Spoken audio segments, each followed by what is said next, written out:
الحمد لله نحمده ونستعينه ونستغفره ونؤمن به ونتوكل عليه ونعوذ بالله من شرور أنفسنا ومن سيئات أعمالنا من يهده الله فلا مضل له ومن يضلله فلا هادي له ونشهد أن لا إله إلا الله وحده لا شريك له ونشهد أن سيدنا ومولانا محمدا عبده ورسوله أما بعد فقد قال الله تعالى في كلامه المجيد أعوذ بالله من الشيطان الرجيم بسم الله الرحمن الرحيم لقد كان لكم في رسول الله أسوة حسنة لمن كان يرجو الله واليوم الآخر وذكر الله كثيرا صدق الله العظيم وقال نبينا محمد صلى الله عليه وسلم من أحب سنتي فقد أحبني ومن أحبني كان معي في الجنة أو كما قال عليه الصلاة والسلام۔ محترم حضرات، ربیع الاول کا مہینہ شروع ہو چکا ہے، جس کی آج 3 تاریخ ہے، اور اس مہینے کو خاص مناسبت ہے اللہ کے نبی صلی اللہ علیہ وسلم کی ذات اقدس سے۔ جہاں تک اللہ کے وسلم کی ذات اقدس کا تعلق ہے تو آپ کی ذات تو اتنی عظیم ہے، اتنی برتر اور اتنی بالا ہے کہ اس کو نہ کسی مہینے کے ساتھ خاص کیا جا سکتا ہے، نہ کسی دن کے ساتھ، نہ کسی سال کے ساتھ، بلکہ آپ کی آمد بہار تو ایسی ہے جو ہر مہینے کے لیے ہے، ہر دن کے لیے ہے، ہر سال کے لیے ہے۔ آپ بعثت سے لے کر کے قیامت تک ساری دنیا کے لیے آپ نبی ہیں، اور آپ کی نبوت بھی عام ہے، آپ کی تعلیمات بھی عام ہیں۔ اس لیے اگر اللہ کے وسلم کی ذات کو محدود کیا جائے ربیع الاول تک، یہ بھی آپ کی کہہ لیجئے شان سے ہٹ کر کے بات ہوگی۔ تو اللہ کے وسلم کی ذات تو ایسی ہے، آپ کی آمد اور آپ کا اس دنیا میں تشریف لانا، اس سے بڑی سعادت انسانوں کے لیے اور کوئی ہو ہی نہیں سکتی۔ اس سعادت سے بڑھ کر کے اور کوئی بڑی سعادت نہیں ہے کہ ہم سب کے آقا جناب محمد الرسول اللہ صلی اللہ علیہ وسلم اس دنیا میں تشریف لائے۔ تو آپ کی آمد پر تو جتنی خوشی منائی جائے وہ کم ہے، کوئی بھی جشن جو ہے اس کی برابری نہیں کر سکتا ہے۔ جتنا انسان اس بات کو لے کر کے خوش ہو اور اللہ کا شکر ادا کرے کہ اللہ کے وسلم اس دنیا میں تشریف لائے، اس لیے کہ آپ خلاصۂ کائنات ہیں۔ اگر آپ کی آمد مقصود نہ ہوتی تو اللہ تبارک و تعالیٰ اس کائنات کو وجود نہ بخشتا، یہ کائنات نہ ہوتی۔ تو اللہ علیہ وسلم کی آمد ہی گویا کہ اس کائنات کے وجود کا ذریعہ ہے، ہمارے اور آپ کے وجود کا ذریعہ ہے۔ تو اللہ علیہ وسلم کی آمد تو بڑی ہی بابرکت، بڑی عظمت والی چیز ہے۔ اور اسی طرح سے اللہ علیہ وسلم کا جو تذکرہ ہے، تو آپ کا تذکرہ اور آپ کا ذکر، آپ کے بارے میں سننا اور سنانا، یہ بھی بڑی سعادت کی بات ہے۔ اس کو بھی لوگوں نے محدود کیا ہے کہ جب ربیع الاول کا مہینہ آتا ہے تو جلسے شروع ہو جاتے ہیں، پروگرام شروع ہو جاتے ہیں۔ اچھی بات ہے، یہ بھی ایک موقع ہے اپنی محبت کی تجدید کا، کہ انسان یہ دیکھے کہ ہم دعوے کتنے کرتے ہیں اللہ کے وسلم سے محبت کا، آپ سے عقیدت کا، آپ کی غلامی کا، لیکن اس میں ہم سچے کتنے ہیں۔ تو اس کے امتحان کا بھی ایک وقت ہے کہ ہر انسان جائزہ لے کہ یہ مہینہ آیا جس میں آپ صلی اللہ علیہ وسلم کی ولادت باسعادت ہوئی، تو اس مہینے میں ہم اپنی محبت کی تجدید کریں، جائزہ لیں کہ ہم جو دعوے کرتے ہیں، ہم جو باتیں کہتے ہیں، اس میں ہم سچے کتنے ہیں، ہمیں کتنی محبت ہے اللہ کے وسلم سے، کتنی عقیدت ہے۔ ہم جو غلامی کا دعویٰ کرتے ہیں، غلام کہتے کسے ہیں، اس کو سمجھنے کی ضرورت ہوتی ہے۔ میرے بھائیوں، ہمارا جو دین ہے وہ دین جو ہے عملی دین ہے، یہ رسموں کا دین نہیں۔ یہ دین جو ہے ہمارا، یہ رسموں کا دین نہیں ہے جیسے دوسرے مذاہب میں ہوتا ہے کہ وہ کسی کی ولادت کا جشن منا لیتے ہیں، کسی کی تاریخ پیدائش منا لیتے ہیں، کسی کا برتھ ڈے منا لیتے ہیں۔ تو وہ ہمارا دین نہیں ہے. ہمارا دین ان چیزوں سے بڑا اونچا ہے. ہمارے ہاں رسموں کے لیے کوئی جگہ نہیں. ہمارے یہاں جو بھی چیزیں ہیں وہ عملی چیزیں ہیں، اور عمل کر کے دکھانا پڑتا ہے ہر چیز کو. صرف کہہ دیں، صرف دعویٰ کر دیں، اعلان کر دیں، نعرہ لگا دیں، اس سے کچھ ملنے والا نہیں ہے. یہ تو ایک ظاہر کی چیز ہے جو تھوڑی دیر میں ختم ہو جایا کرتی ہے، لیکن اس کی حقیقت اور اس کی گہرائی میں جانا پڑے گا کہ واقعی اگر ہمیں اللہ علیہ وسلم سے محبت ہے تو اس محبت کا تقاضا کیا ہے، وہ محبت چاہتی کیا ہے، اس کا مقصد کیا ہے. اللہ علیہ وسلم کیوں تشریف لائے اس دنیا میں؟ آپ کو اللہ تبارک و تعالیٰ نے کیوں بھیجا؟ یا اتنے نبی جو اللہ نے بھیجے یہ کیوں بھیجے؟ با مقصد. اور اللہ نے اس کا اعلان کیا کہ بھائی دیکھو ہم نے نبی کو کیوں بھیجا. اللہ نے فرمایا کہ ہم نے نبی کو اس لیے بھیجا کہ وہ تمہارے لیے نمونہ بن جائے، آئیڈیل بن جائے. اس لیے کہ انسان کی یہ فطرت ہے کہ انسان جو ہے صرف پڑھ کر کے کام نہیں چلا سکتا ہے. دوسری مخلوقات میں تو یہ چیزیں ہیں کہ وہ ان کی الگ کہہ لیجیے ایک اللہ نے ان کا الگ نظام بنایا ہے. جیسے جانور ہوتے ہیں، اب مرغی کا بچہ ہے بیچارہ، وہ پیدا ہوتا ہے تو جیسے ہی وہ انڈے سے نکلے گا اس کے سامنے دانا ہوگا تو کھانا شروع کر دے گا. اس کو سکھانا نہیں پڑے گا کہ ایسے کھاؤ یا یہ کرو، کچھ نہیں. نہ اس کے لیے کوئی اللہ نے دعا بنائی ہے کہ بسم اللہ پڑھ کے کھانا، کچھ نہیں. بس وہ پیدا ہوا، انڈے سے نکلا اور دانا نظر آیا، پھٹ سے مارے گا چونچو. اللہ نے اس کا نظام ہی ایسا بنایا. مچھلی کا بچہ ہے، وہ مچھلی کا بچہ ہے، پیدا ہوا پانی میں تو وہ تیرنا جانتا ہے، وہ پیدا ہوگا تیرنا شروع کر دے گا. اب اس پر ہم انسانوں کو قیاس نہیں کر سکتے. انسان کا معاملہ الگ اللہ نے بنایا. اب کوئی بہت اچھی تیراکی جانتا ہو، اب اس کا بھی بچہ پیدا ہو تو وہ بھی پانی میں چھوڑ دے، سوچے کہ یہ بھی تو ہم تو بہت اچھی تیراکی جانتے، یہ بھی تیرنے لگے گا. یا ہم سوچیں کہ جیسے دوسرے جانوروں کے بچے ہوتے ہیں ویسے اپنے بچے کو بھی چھوڑ دیں، وہ بھی خود سے دودھ پینے لگے گا. وہ خود سے دودھ بھی نہیں پیے گا. اس کو تو سب سکھانا پڑتا ہے. اس کی تعلیم کا پورا نظام ہے بچپن سے لے کر کے بڑے تک. اس کو جو سکھاتے جائیں گے وہی بنتا چلا جائے گا. اگر اس کو آپ جانوروں کے بیچ میں رکھ دیں تو وہ جانور بھی بن جائے گا. اگر بچہ پیدا ہو اور اس کو انسانوں کے بیچ میں نہ رکھا جائے، جانوروں کے بیچ میں رکھ دیں تو وہ دیکھے گا کہ جانور جیسے کھاتا ہے تو وہ بھی ویسے ہی کھانے لگے. وہ ہاتھ نہیں لگائے گا، منہ سے ہی کھانے لگے گا، منہ سے ہی پینا شروع کر دے گا. یہ اللہ نے ایسا نظام بنایا. اسی لیے اللہ تبارک و تعالیٰ نے قرآن نازل کیا، لیکن قرآن نازل کرنے پر اکتفا نہیں کیا. اس لیے کہ اس کو پتہ ہے کہ ہر چیز کے لیے ایک آئیڈیل، ایک نمونہ اور ایک ذات ایسی ہونی چاہیے جس کو دیکھ کر کے لوگ عمل کر سکیں. تو قرآن تو اللہ نے نازل کر دیا، لیکن قرآن کا عملی نمونہ وہ اللہ کے نبی صلی اللہ علیہ وسلم کی شکل میں اللہ نے ہمارے سامنے بھیجا. اور آپ نے اس قرآن پر عمل کر کے اور اپنی زندگی سے ایک نمونہ پیش کیا کہ آپ کو کچھ بھی کرنا ہے تو کہاں جائیں گے آپ؟ اللہ کے وسلم کی سیرت میں جائیں گے. آپ ایک باپ ہیں تو آپ کو دیکھنا پڑے گا کہ حضرت فاطمہ کے جو باپ تھے ان کی کیا سیرت تھی. آپ ایک شوہر ہیں تو آپ کو دیکھنا پڑے گا کہ حضرت خدیجہ اور حضرت عائشہ کے شوہر کیسے تھے. آپ نانا ہیں تو دیکھنا پڑے گا کہ حضرت حسن اور حسین کے نانا کیسے تھے. تو ہر چیز میں آپ کو شادی میں دیکھنا ہے تو دیکھنا پڑے گا.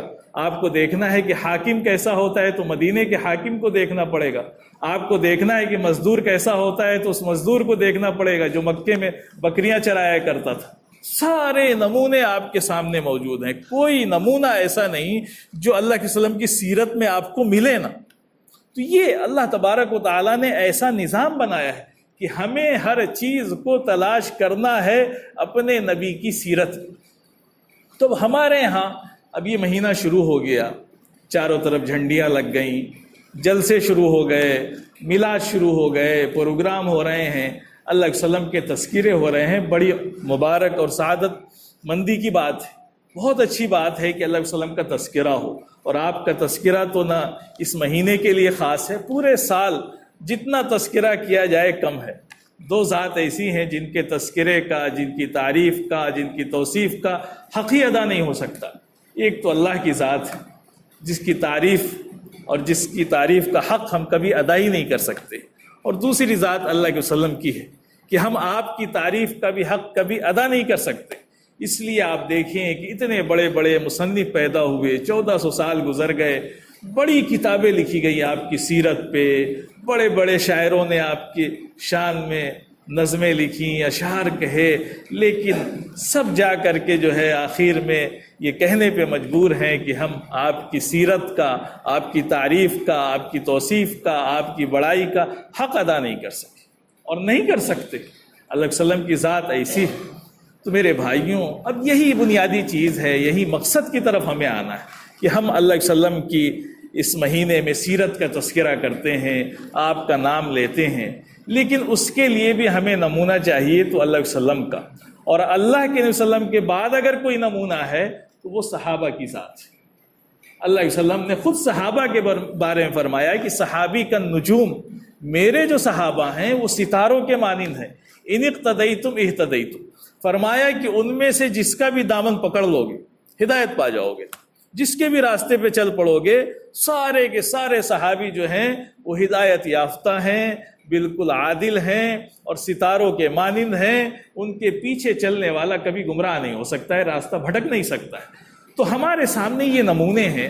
اب ہم دیکھیں اللہ کے وسلم اس دنیا میں اپنی نبوت کے بعد 23 سال رہے، 40 سال کی عمر میں آپ کو اللہ تبارک و تعالیٰ نے نبوت سے نوازا، اور اس کے بعد 23 سال آپ اس دنیا میں اور رہے، اس کے بعد آپ کا وصال ہو گیا 63 سال کی عمر میں۔ تو یہ 23 سالہ زندگی ہمارے لیے نمونہ ہے۔ اب ہمیں یہ دیکھنا ہے کہ اس 23 سالوں میں 23 مرتبہ یہ ربیع الاول کا مہینہ آیا اللہ علیہ وسلم کی زندگی میں، یہ 12 ربیع الاول کی تاریخ بھی آئی، یا اس کے علاوہ بھی جو تاریخیں، ایک تو 12 ربیع الاول پر علماء کا اتفاق نہیں ہے، مختلف تاریخیں ہیں جو علماء نے لکھی ہیں، کسی نے 8 لکھی، 7 لکھی، 9 لکھی، 12 لکھی، لیکن چونکہ زیادہ مشہور 12 تاریخ ہے تو لوگ 12 تاریخ کو عام طور سے جو ہے اللہ علیہ وسلم کی ولادت کا جشن مناتے ہیں اور اس کو ایک عید کا دن قرار دیتے ہیں۔ تو بہرحال وہ مشہور ہے لیکن متعین نہیں ہے۔ ہاں یہ متعین ہے کہ اللہ علیہ وسلم اس دنیا سے جب رخصت ہوئے تو وہ 12 تاریخ تھی، یہ پکی چیز ہے، اس میں اختلاف نہیں، اس لیے کہ اس وقت صحابہ موجود تھے اور لوگ موجود تھے، انہوں نے اس تاریخ کو تو نوٹ کر لیا، لیکن جب اللہ علیہ وسلم کی ولادت ہوئی تو اس وقت ایسی چیز نہیں تھی۔ ہاں حدیث میں اتنی چیز آئی کہ اللہ علیہ وسلم کی ولادت باسعادت پیر کے دن ہوئی، یہ تو متعین ہے، لیکن تاریخ متعین نہیں ہے۔ اب لوگ اپنے اپنے حساب سے حساب جوڑتے ہیں، تو کسی کے ہاں 9 تاریخ نکلتی ہے، کسی کے 8، کسی کے ہاں 12۔ تو یہ تو ایک اندازے کی چیز ہے، اس لیے کہ اس وقت تو یہ مہینوں کا سلسلہ اس طرح سے نہ نام، نہ یہ چیزیں، نہ تاریخ نہیں تھی، تو وہ عام الفیل سے جوڑا جاتا تھا کہ اللہ علیہ وسلم کی ولادت سے پہلے ایک واقعہ پیش آیا تھا، عام الفیل یعنی ہاتھی والا واقعہ پیش آیا تھا، تو اس سے جوڑا جاتا تھا۔ بہرحال بعد میں یہ چیزیں ہوئیں، تو یہ چیز تو متعین ہے۔ پھر اس کے بعد ہم دیکھیں کہ اللہ علیہ وسلم کے اس دنیا سے پردہ فرمانے کے بعد صحابہ کرام کی زندگی ہمارے سامنے ہے کہ جب ربیع الاول کا مہینہ آتا تھا تو صحابہ کیا کرتے تھے۔ صحابہ کا نمونہ ہمارے سامنے ہے کہ ان کے ہاں ہوتا کیا تھا۔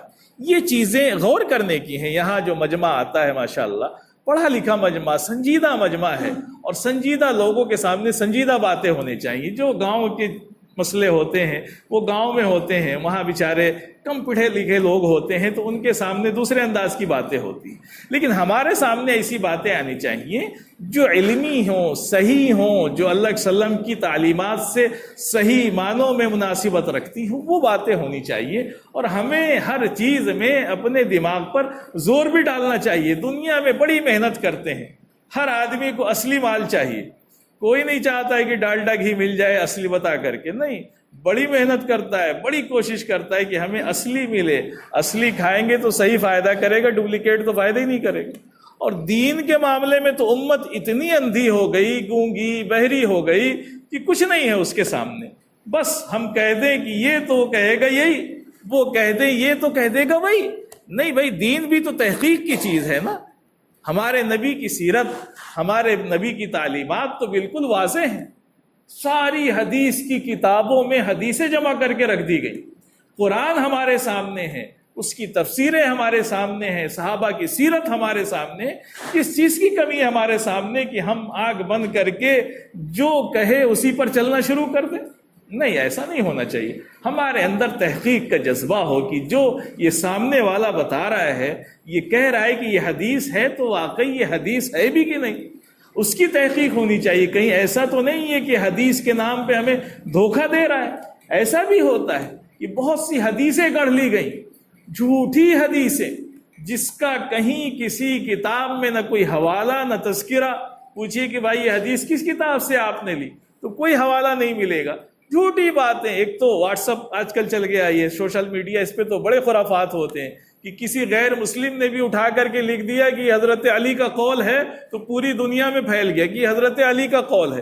کبھی پوچھا نہیں، تحقیق نہیں کی کہ حضرت علی نے ایسی کوئی بات فرمائی تھی، کسی کتاب میں یہ ہے بھی، یہ حدیث لکھ کے شائع کر دی، یہ کہیں ہے بھی.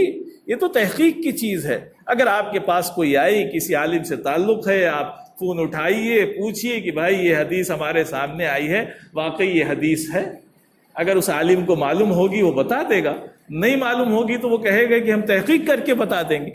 لیکن ہمارے یہاں تو عجیب مزاج بن گیا کہ جو چیز آئی اس کو شیئر کرو، اتنا ثواب. ارے کوئی ثواب نہیں، کبھی کبھی تو عذاب ہوتا ہے یہ شیئر کرنے پر. اس لیے کہ ہم اگر جھوٹ پھیلائیں گے تو جھوٹ پھیلانے کا گناہ ہوگا. اللہ کے وسلم نے فرمایا کہ جو میری نسبت سے میرے بارے میں کوئی بات کہے میری طرف منسوب کر کے، اگر وہ جھوٹی ہوگی تو وہ پکا جھوٹا ہے، عذاب ہوگا اس کو. تو میرے بھائیوں بڑی تحقیق کی چیز ہے. تو اللہ کے وسلم کی زندگی ہمارے سامنے ہے. میرے بھائیوں، اللہ کے وسلم کی پیدائش پر آپ کا تذکرہ کرنا، اس مہینے میں آپ کا تذکرہ کرنا، آپ کے نام پر جو ہے مجلسیں قائم کرنا بڑی اچھی چیز ہے. آپ کا جتنا تذکرہ کیا جائے کم ہے. خوب تذکرہ ہو، اور اسی مہینے میں نہ ہو، پورے سال ہو. یہ مہینہ کیا ہے آپ کی سیرت کے لیے؟ پورا سال، ہماری پوری زندگی آپ کے لیے قربان ہے. ہم آپ کا جتنا تذکرہ کریں کم ہے، لیکن صرف تذکرے سے کام چلنے والا نہیں. اور دوسری چیز ہمارے معاشرے میں جو کمی ہو گئی، دوسری قوموں سے آپ دیکھیں کہ دوسری قوموں میں ایسا ہوتا ہے کہ ان کے ہاں جو ہے بعض لوگوں کی ولادت کا جشن ہوتا ہے. یہ عیسائیوں سے آیا. جو ہمارے علماء نے تحقیق کی تو پتہ چلا کہ جیسے عیسائی جو ہے وہ حضرت عیسیٰ علیہ السلام کی ولادت کی تاریخ مناتے ہیں، جس کو کرسمس ڈے کہتے ہیں. یعنی 25 دسمبر کی جو تاریخ ہوتی ہے وہ حضرت عیسیٰ علیہ السلام کی ولادت کا ڈے مناتے ہیں وہ. تو وہاں پر بھی ایسا ہوا. آپ دیکھیں گے، تاریخ پڑھیں گے تو آپ کو پتہ چلے گا کہ جب اللہ تبارک و تعالیٰ نے حضرت عیسیٰ علیہ السلام کو اس دنیا سے اٹھا لیا، آسمان پر اٹھا لیا اللہ تعالیٰ نے حضرت عیسیٰ علیہ السلام کو، قرآن میں پڑھیں گے پوری تاریخ ملے گی آپ کو، تو اللہ تعالیٰ نے ان کو زندہ رہتے ہوئے ہی آسمان پر اٹھا لیا. پھر دوبارہ آئیں گے وہ اس دنیا میں. تو جب ان کو اٹھایا گیا، ان کے ماننے والے تھے، ان کے بھی صحابہ تھے، ان کے حواریین تھے، ان کی تاریخ پڑھیں آپ تو آپ کو پتہ چلے گا کہ وہاں کوئی تصور نہیں تھا آپ کی ولادت کا ڈے منانے کا، تاریخ منانے کا. آپ کی ولادت کے 300 سال بعد تک، یعنی حضرت عیسیٰ علیہ السلام جب اس دنیا سے اٹھا لیے گئے آسمان پر، تو اس کے 300 سال تک تقریباً کوئی تذکرہ نہیں ملتا ہے. اس کے بعد کچھ لوگوں نے یہ سوچا کہ حضرت عیسیٰ علیہ السلام کی ولادت کا دن ہے 25 دسمبر، تو اس دن ہم ان کا برتھ ڈے منا لیں. تو اس میں شروع میں یہ ہوا کہ وہ چرچ میں جمع ہوتے تھے، کچھ لوگ اکٹھا ہوتے تھے، حضرت عیسیٰ علیہ السلام کی سیرت کا تذکرہ ہو جاتا تھا. ٹھیک ہے، اچھی بات ہے، اس میں کوئی برائی نہیں تھی. شروعات جو ہوتی ہے کسی بھی چیز کی وہ تو اچھی ہوتی ہے، بعد میں اس کی شکلیں بڑی بگڑ جاتی. تو وہاں یہ چیز چلی، لیکن بعد میں بڑے حالات بگڑتے چلے گئے. اب وہ اس میں بڑھاتے چلے گئے. انہوں نے کہا کہ صرف سادی جو مجلس ہوتی ہے ذرا مزہ نہیں آتا ہے، تھوڑی سی میوزک اس میں داخل کر دی انہوں نے، پھر تھوڑا سا اور جشن، پھر شراب، پھر مستی.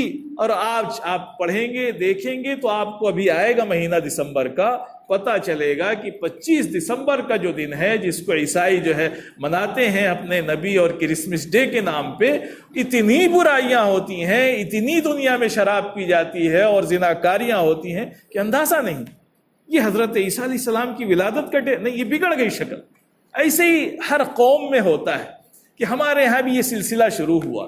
لوگوں نے سوچا کہ اللہ علیہ وسلم کی ولادت کا دن ہے، اس دن آپ کا تذکرہ ہو، اپنی محبت کی تجدید ہو، آپ کی سنتوں پر عمل کرنے کا ایک کہہ لیجیے جذبہ پیدا ہو، اس کے لیے مجلسیں قائم کی گئی. بعد میں کیا ہوا، لوگوں نے اس میں طرح طرح کی چیزیں شروع کر دی. اب آج حالات آپ دیکھیں کہ اللہ کے وسلم کی ولادت کا جشن منایا جاتا ہے، لیکن وہ نبی رحمت جو پوری دنیا کے لیے امن، چین، سکون، راحت، رحمت اور ٹھنڈک لے کر کے آئے تھے، ان کے ماننے والے ان کے نام پر کیا نہیں کرتے؟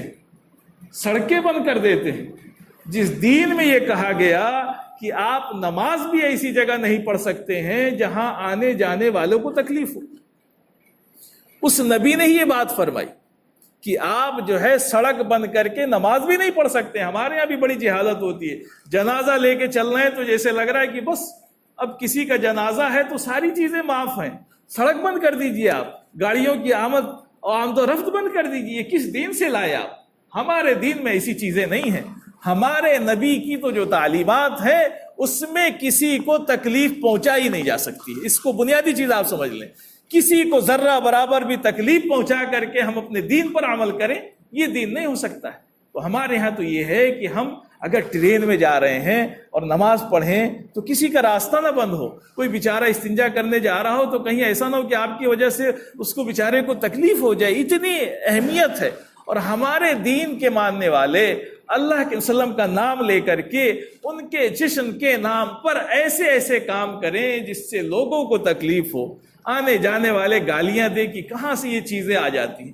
تو دوسرے مذہبوں میں یہ چیزیں ہیں، وہ راستے بند کر دیتے ہیں، کہیں پر بھی کچھ کرنے لگتے ہیں، کسی طرح کے بھی نعرے لگانے لگتے ہیں، وہ کچھ بھی کرتے ہیں وہ کریں، لیکن اس نبی کے ماننے والے امت محمدیہ کے نوجوان اللہ کے نبی صلی اللہ علیہ وسلم کے جشن کے نام پر ایسی حرکتیں کریں کہ صبح سے نہ اس نے فجر کی نماز پڑھی، نہ صبح سے اللہ کے وسلم پر ایک بار درود بھیجا، نہ آپ کا تذکرہ کیا۔ اللہ کے وسلم نے فرمایا کہ جس دن میری ولادت ہوئی اس دن روزہ رکھنا افضل، اس نے نہ کبھی اس دن روزہ رکھا، لیکن آپ کی سیرت کے نام پر، آپ کے نبی کے، اپنے نبی کے کہہ لیجیے ولادت کے جشن کے نام پر سائلنسر نکال دیا، گاڑی پھٹ پھٹ کر رہا ہے، آوازیں کر رہا ہے، طرح طرح کے تماشے کر رہا ہے، جا کے بازار میں لڑکیوں کو دیکھ رہا ہے۔ یہ نبی کے جشن منانے والے ہیں، ایسے تماشوں سے نبی کو خوشی ہوگی، اللہ راضی ہوگا، اللہ کی لعنتیں ہوتی ہیں ایسی مجلسوں پر، ایسے لوگوں پر جو اس طرح کی حرکتیں کرتے ہیں اپنے نبی کا نام لے کر کے۔ جو نبی کیسی صاف ستھری، کتنی پاکیزہ اور کتنی اچھی تعلیم لے کر کے آیا، جس کے ماننے والے اگر اس سیرت پر عمل کرتے تو سارے جہان والوں کے لیے رحمت بن جاتے۔ یہ غیر مسلم ہاتھ چومتے، پیر چومتے، کہتے کہ اگر کسی کو زندگی میں دیوتا دیکھنا ہے تو ان کو دیکھ لے، مسلمانوں اگر اپنے نبی کی سیرت پر عمل کرتے۔ لیکن کیا تماشا ہے کہ نبی کا نام تو لے رہے ہیں لیکن کام ایک نبی کا کرنے کو تیار نہیں ہے۔ صبح سے لے کر کے 12 ربیع الاول کی تاریخ ہی آپ دیکھ لیجئے تو صبح سے جو اٹھا ہوگا ایک سنت پر عمل نہیں کیا ہوگا اس نے، اس کو پتہ نہیں کہ سنت پر عمل کرنے کا ثواب کیا ہوتا ہے۔ اللہ نے فرمایا کہ من احب سنتی فقد احبنی، جو میری سنت سے محبت کرتا ہے وہ مجھ سے محبت کرتا ہے۔ ومن احبنی کان معی فی الجنہ، اور جو مجھ سے محبت کرے گا وہ جنت میں میرے ساتھ ہوگا۔ یہ فرمایا آپ نے، سنتیں توڑ کر کے، اللہ کے وسلم کی سنتوں کو چھوڑ کر کے، آپ کی سیرت کو چھوڑ کر کے یہ کون سا جشن ہے؟ یہ ہمارے نبی کی تعلیمات میں نہیں ہے۔ تو میرے بھائیوں، اگر ہم نبی سے سچی محبت کرتے ہیں تو ایسے کام کریں جس سے ہمارے نبی کی سیرت عام ہو، لوگوں کے اندر جو غلط فہمیاں ہیں، جو برائیاں ہیں ہمارے دین کے تعلق سے، وہ دور ہوں۔ ایسے کام کرنے چاہیے اپنے نبی کی سیرت اور اپنے نبی کی ولادت کے دن میں، کہ 12 ربیع الاول کا دن آپ اگر منا رہے ہیں تو ایسے کام کریں نا کہ لوگوں کو بڑی راحت پہنچے۔ آپ بتائیں کہ دیکھیے ہمارے نبی کی سیرت کتنی اچھی ہے، ہمارے نبی نے کہا کہ کسی کو تکلیف نہ پہنچے، آپ جائیے، آپ کے لیے راستہ خالی ہے۔ آج ہمارے نبی کی پیدائش کا دن ہے، آج آپ کے لیے پانی کا انتظام ہے، کھانے کا انتظام ہے، آپ آئیں، رکیں اور ہمارے نبی کی ایک سیرت کا کتابچہ لے کر کے جائیں، اس کو پڑھیں کہ ہمارے نبی کیسے تھے۔ آپ کو غلط فہمی ہو گئی ہے، لوگوں نے غلط بیانیاں کر دی ہیں نبی کے بارے میں۔ ہمارے نبی کی سیرت تو بڑی پاکیزہ، آپ تو سب کے لیے رحمت تھے، آپ تو جانوروں کے لیے بھی رحمت، انسان تو بہت بڑی چیز ہے۔ لیکن میرے بھائیوں، ہوتا ایسا نہیں ہے۔ ہم نے تو اور مذاہب کی طرح جو ہے دیکھا کہ وہ جھنڈا لگائے تو ہم بھی جھنڈا لگائیں، وہ اگر سڑک پہ ڈی جے بجائے تو ہم بھی ڈی جے بجائیں، وہ سڑک بند کر دیں تو ہم بھی سڑک بند کر دیں، وہ جو کریں گے وہی ہم بھی کریں گے۔ ہم نقل کرنے کے لیے پیدا ہوئے ہیں میرے بھائی، ہم تو اصلی لوگ ہیں۔ ہمارے نبی کی سیرت تو اصلی ہے، اس میں کوئی کمی نہیں ہے۔ یہ تاریخی چیزیں اور ایسے ہی اڑی پڑی چیزیں نہیں ہے کہ ہم کسی کا جشن منا رہے ہیں بس ایسے ہی ہوا میں منا لیں، نہیں میرے بھائی۔ ہمارے نبی کی تو ایک ایک چیز، ایک ایک سنت، ایک ایک سیرت، آپ کی تو ہر چیز تاریخ میں محفوظ ہے۔ تو میرے بھائیوں، اور میرے عزیز محترم بزرگوں، بڑی غور کرنے کی چیز ہے کہ ہم دین سے بڑے دور ہوتے جا رہے ہیں اور ہم رسموں میں مبتلا ہوتے چلے جا رہے ہیں۔ ہمیں لوٹ کر کے اصلی دین پر آنا چاہیے کہ ہم اپنی نبی کی سیرت پر عمل کریں، اپنے نبی کی سنت پر عمل کریں، اپنے نبی کی تعلیمات پر عمل کریں، اور دنیا کو یہ دکھائیں کہ ہمارے نبی کی سیرت کیا ہے، ہمارے نبی تھے کیسے، کیا ان کی زندگی تھی۔ جب یہ چیزیں ہم پیش کریں گے تب یہ امت جو ہے اوپر اٹھے گی، تب اس کو عزت ملے گی۔ اور اگر ہم چاہیں کہ ہم اپنی من موجی، اپنی مرضی والے، اپنے خواہشات والے دین پر چلیں اور ہمیں عزت مل جائے، عزت ملنے والی نہیں ہے۔ تو میرے بھائیوں، بڑا مبارک مہینہ ہے یہ، ربیع الاول کا مہینہ ہے۔ اس مہینے کے بارے میں قرآن حدیث میں کوئی تذکرہ نہیں آیا۔ رمضان کا بڑا تذکرہ، اس کے دن کا، اس کے رات کا، اس کے سحری کا، اس کے افطار کا، لیکن اس مہینے کا تذکرہ نہیں آیا ہے نا۔ علماء نے فرمایا کہ اس مہینے کی تذکرے کی کوئی ضرورت نہیں، اس مہینے کی نسبت ہی ہو گئی اللہ کے وسلم کی طرف، بس اس کی بلندی اور اس کی عظمت کے لیے تو یہی کافی ہے۔